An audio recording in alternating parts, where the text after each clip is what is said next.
It's easy for us to complain, but it's hard for us to sustain. Good evening, ladies and gentlemen. Good afternoon, ladies and gentlemen. Standing before you is Teresa Mido, and I am representing the Hawks today. I will be talking about the Earth using natural disasters to restore its balance. Now, you might be asking yourself, but Tariq, natural disasters, how do they restore the Earth's balance? Aren't natural disasters events that wipe away everything, destroy everything in its way? Well, yes, they are. But, listen to the but. Natural disasters clean up our mess and correct our mistakes. Natural disasters could be floods, could be volcanoes, could be hurricanes, earthquakes, etc. Look at that flood. That flood that washes everything away. That same flood transports fish and other aquatic animals to water bodies that do not have those fish. And why do they not have those fish? It's because of us. Our overfishing. Us polluting our waters. Look at that volcano. That volcano that burns everything. That same volcano releases ash that increases crop yield, that increases the soil fertility, and even gives the soil nutrients that are not even there. And why were those nutrients not there? It's because of us again, and our poor farming methods, and not being able to sustain our land. Think about that heavy hurricane. That hurricane that makes you want to hide under your blankets and never see the light again. That hurricane, unlike greenhouse gases, lowers the temperatures in the atmosphere. And hurricanes also redistribute soil to places that do not have the topsoil and covers huge dongers. And why were those dongers there? Why did we not have soil? It's because of us again, and not knowing how to manage our land. And that earthquake, oh, that big scary earthquake that shakes the ground. That earthquake pushes land from beneath the sea and gives us more possibilities to correct our mistakes and probably use that land for a better cause. Think of it as getting something back, something that we managed to lose. Can you see how natural disasters restore the balance of the earth? It's unfortunate that we live in a world where the earth has to clean up after us and deal with an imbalance caused by the existence of the human race. Thank you for listening. Then you get married because that's what you think you're ready for. 3 years later, you realize you weren't really in love. It was just the idea. On the other hand, it's your wedding day and you have no idea who you're getting married to. A few months go by after marriage and the person who not long ago you would have regarded as a stranger is your best friend. Things escalate and bam, you fall in love. And you're both able to tell, with a smile on your face, mind you, the story of how you met each other to your grandchildren. Good afternoon. My name is Busisiwe Koko, and I agree that arranged marriages have more chances of succeeding. Marriage, arranged or love, is a sacred bond readily accepted by the society.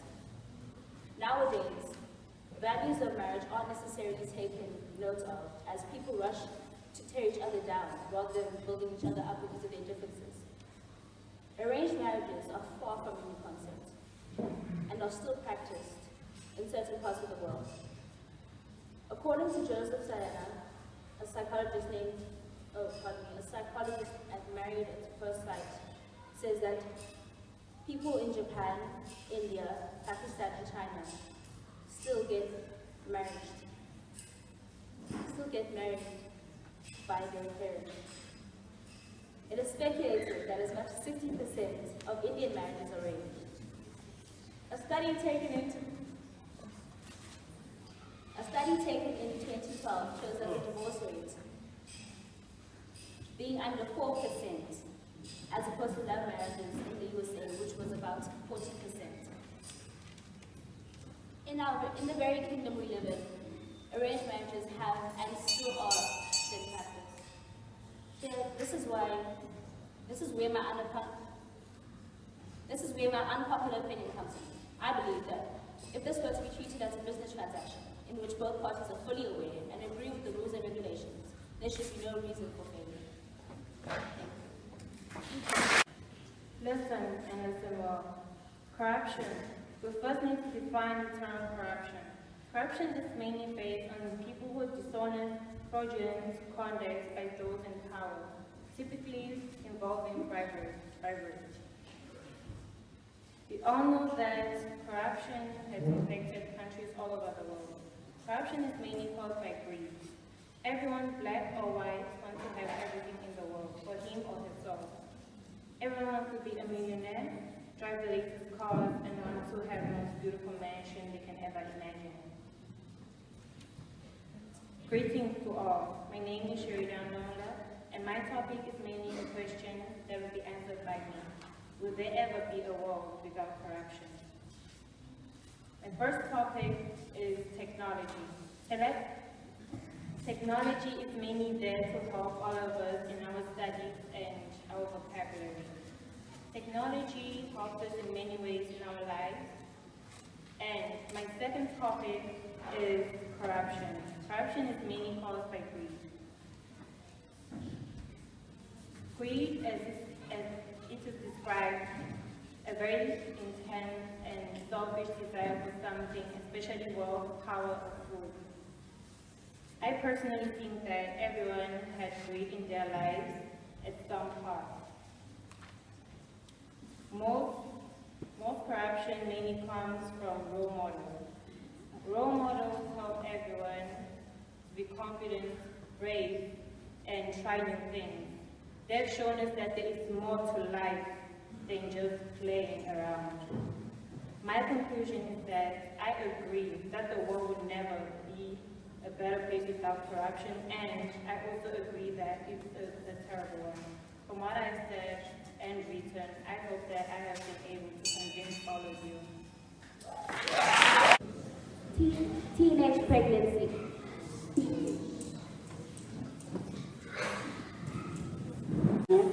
As you all know, my name is Craig Mtlanga. I'm representing the Hawks, and my topic for today would be the statement on sports is a new religion. What is your opinion? For me to answer this question, I had to consider both sports and religion separately and define each concept. I also had to make use of personal experience, general knowledge, and research to come to a balanced conclusion. Let's begin with sports. Sports includes all the forms of usually competitive physical activity. Through casual or organized participation, sports aims to use, maintain, or improve physical ability and skills, while providing entertainment to participants, viewers, and spectators. There are hundreds of existing sports, as there are churches. Consider religion. It is an organized collection of beliefs, cultural systems, and worldviews that relate humanity to a higher order of existence. Many religions have narratives, symbols, and sacred histories that are intended to explain the history, meaning of life, and how to live it. There are two very important factors that popularize sport for the masses. It provides entertainment, as said. It keeps the body and mind healthy. Religion creates a sense of faith, law, meaning, and doctrine, which you and I need in life. And in all this disorder, sports and religion unexpectedly do have a conflicting relationship. Sports serves the objectives of religious authorities. However, it has been rejected for its bodily emphasis to divert attention from godly activities. So, sport has relation towards religion, but most people do not take it as part of religion, but as religion. Sports is as similar to religion itself.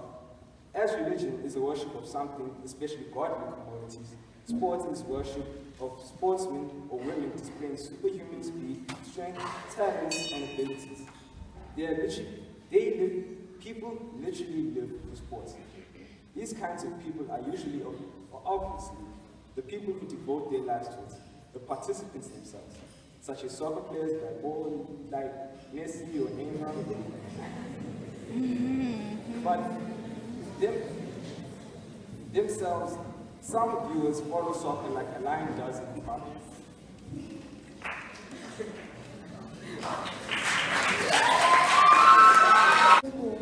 My name is Samalani Damini, and I'm representing the Eagles, and I'm representing on how sport has become a religion.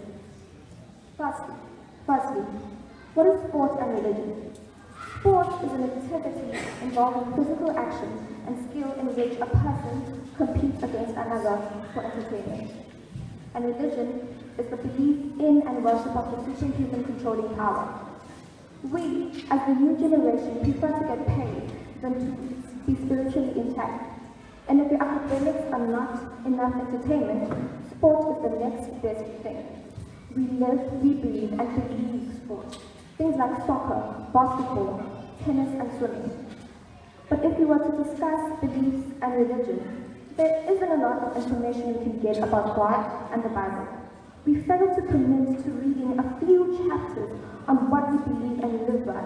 Instead, we focus on Rashford, Neymar, LeBron James, and Serena Williams. What about Jesus? What about John the Baptist? What about Mary? In religion, we study the ways of living that our gods created for the people that came before us and now. But we don't do that. Instead, we study LeBron's dunk and the way Ronaldo celebrates after he scores. I mean, have any of you seen the adrenaline people get when they shout and scream at the TV screen as if the people inside can actually hear them? But if we were to go to church, some people are sleeping or some don't even go. What I'm trying to say is, our religion created our lives, but sport has become our way of life. Thank you. Betting on sports leading to violent outcomes between soldiers.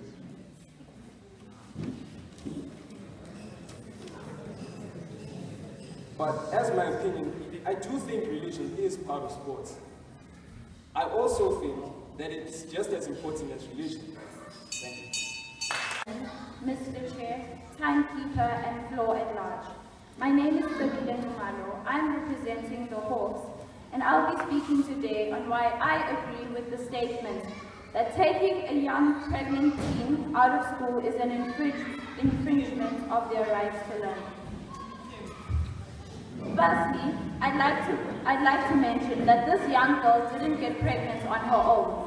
If the young girl is going to be taken out of school, then why should the father of the baby be allowed to stay in school, forget about his child, and move on with his life?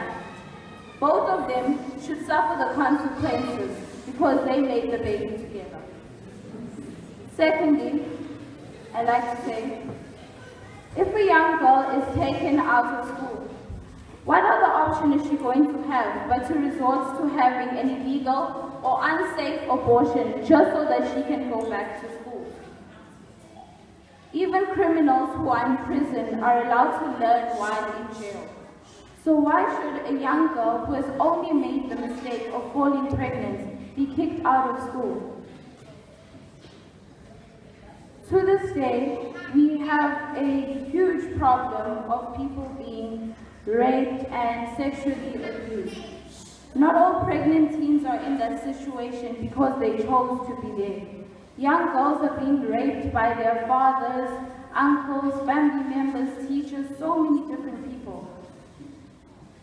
If this young girl is taken out of school, instead we are telling this child that she can't overcome this situation. She's not going to ever move past this thing that she's been through. She's been raped.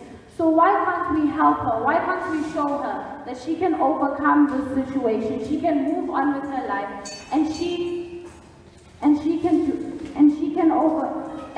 make something better of herself.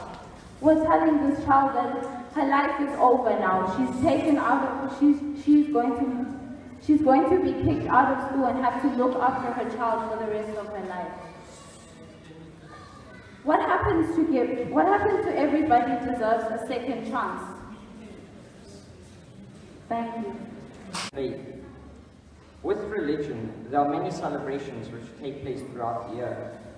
In sports, many people and players celebrate a victory of a hard-earned win in a match. Sacrifices occur from time to time in religion. You also have to devote your time and energy to play or do a sport.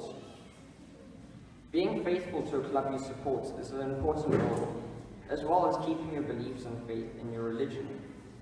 Now, what is my opinion on sport being a literal religion? For me, I think sport is a key factor in many people's lives. They can keep it in their heads for as long as they live or breathe and sleep. But nothing should come close to replacing or even going over your religious studies or beliefs. I myself am crazy about sports, but I still do think that it shouldn't be considered a literal religion. Sure, people can use it in the sense of showing their dedication by saying, sports is my religion. These activities can even bring people together by creating chants and songs worldwide, which are then sung at local matches or even worldwide stadiums to encourage and motivate players. People can also show the comparison by the place where they go to do the activity, by saying, these places are my sacred areas or place. In religion, Christians, Jews, Muslims regularly visit the church, synagogue, or mosque to practice their religious beliefs. With sport, people call their home grounds or stadiums their sacred place. Some extremely devoted families even pass down a team they support. You'll find one entire family supporting a team in particular just because their grandparents used to support it.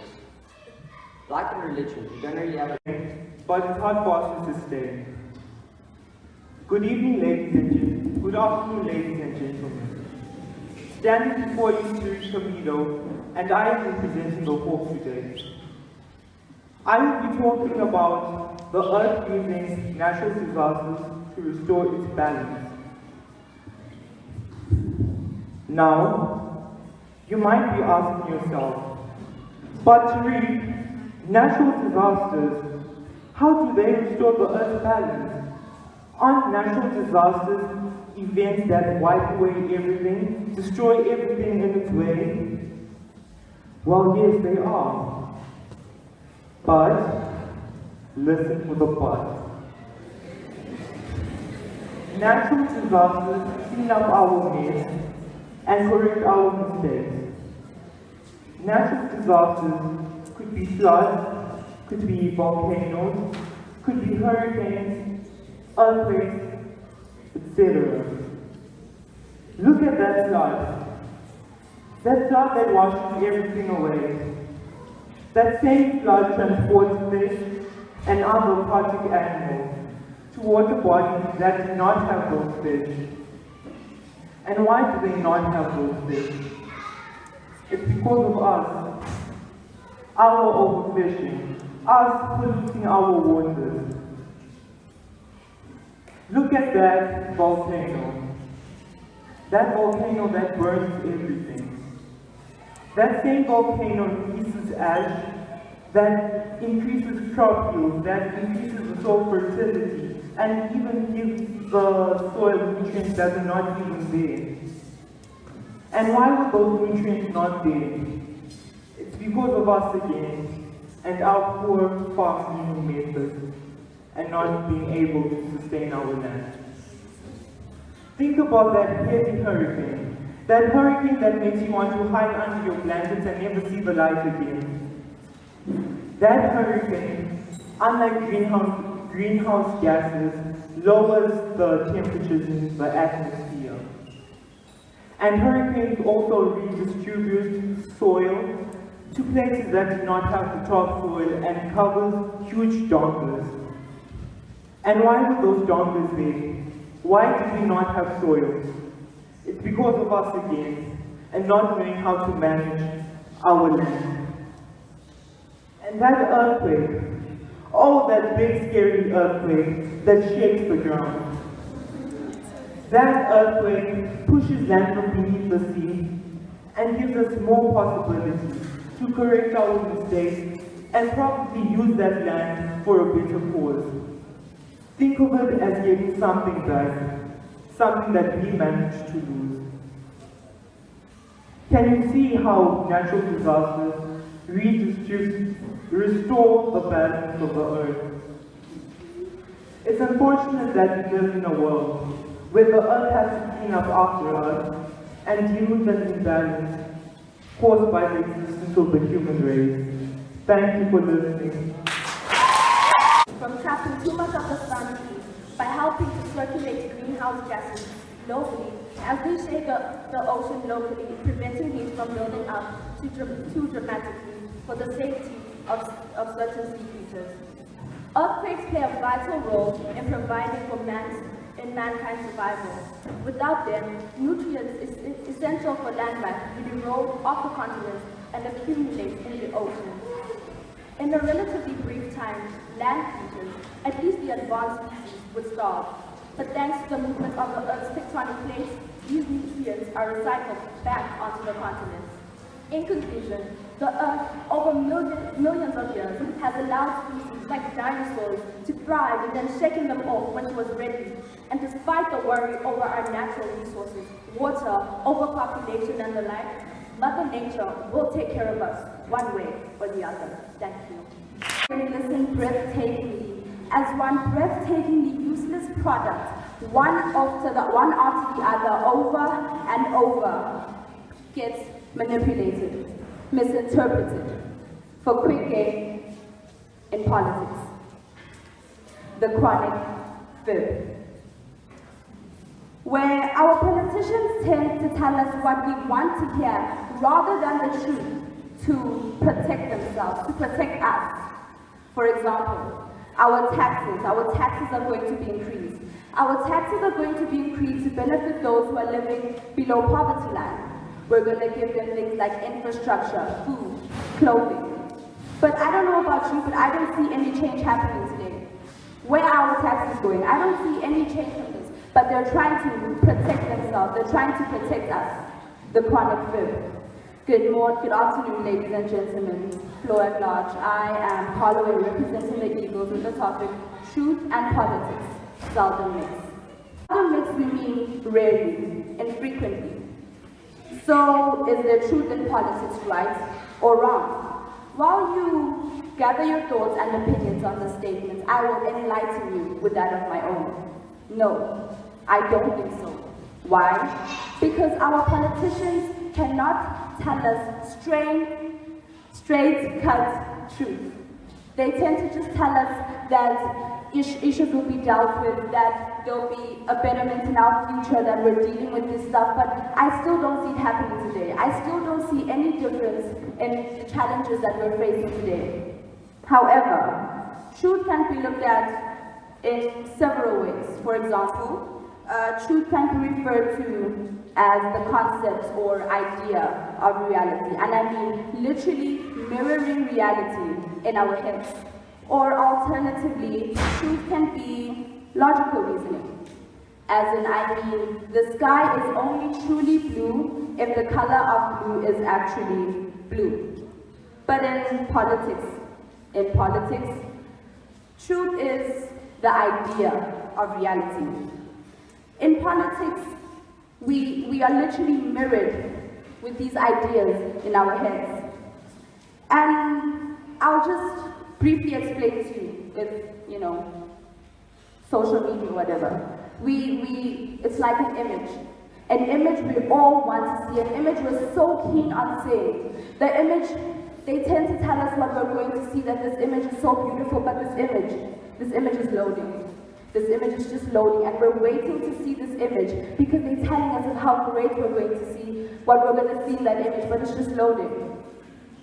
Let me clear up what I'm trying to say here with our dear friend, Donald J. Trump, who does not even break a sweat as he stands so proudly and lies to us.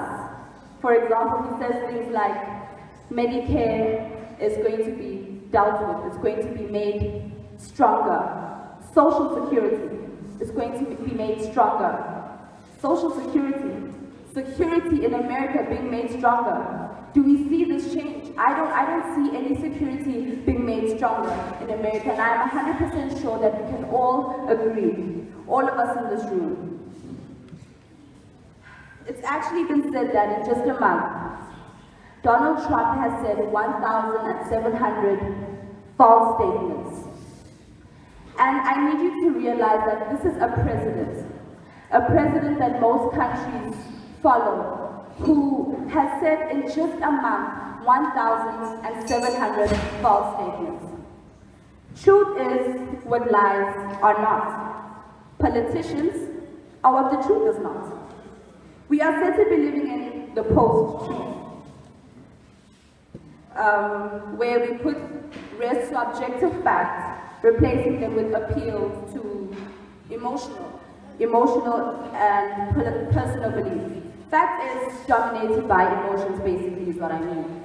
This is where our dear politicians come in, where speakers say what they know not to be true, like I said, just to protect themselves, or just to protect us. Citizens, us, you, and I. Stuffed with unlimited quantities of information, of fact, of a reality. It is being worked on, is what they tell us. We're working on it, is what they tell us. For how long? How long will these issues be worked on? Thank you. Reflections is a commonplace. No one has ever doubted the truth that truth and politics are rather on bad terms with each other. And no one, as far as I know, has ever counted truthfulness amongst the political virtues. Good afternoon to the judges, teachers, and the floor at large. My name is Deborah Machapela, and I represent the consultants on the topic Truth and Politics Seldom Mix. Lies have always been regarded as necessary and justifiable tools, not only of the politicians, but also of the state's man trade. Why is that so? And what does it mean for the nature and the dignity of the political realm? And on one side, and for the nature and the dignity of truth and truthfulness on the other. Is it of essence of truth to be important, and of every essence of power to be deceitful? And what kind of reality does truth possess if it is powerless in the public realm, which more than any other sphere of human life guarantees reality of existence to natal and mortal men? Is it to beings who know they have appeared out of none being, and will after a short while again disappear into it? Finally, it is not important truth, just as despicable as power that gives no heed or truth. These are uncomfortable questions that arise necessarily out of our current convictions in this matter. What leads this commonplace, its high plausibility, can still be summed up in the old Latin. Let justice be done though the world might perish. And if you put truth in this place, the old saying sounds even more plausible. It will therefore come as something of a surprise that the sacrifice of truth for the survival of the world would be more futile than the sacrifice of any other principle. In the world we live in, the last traces of the ancient antagonism between the philosopher's truth and the opinions in the marketplace have disappeared. Neither truth or politics. The truth of revealed 7th century still treated as a major nuisance. Conceptually, we may call truth what we cannot change.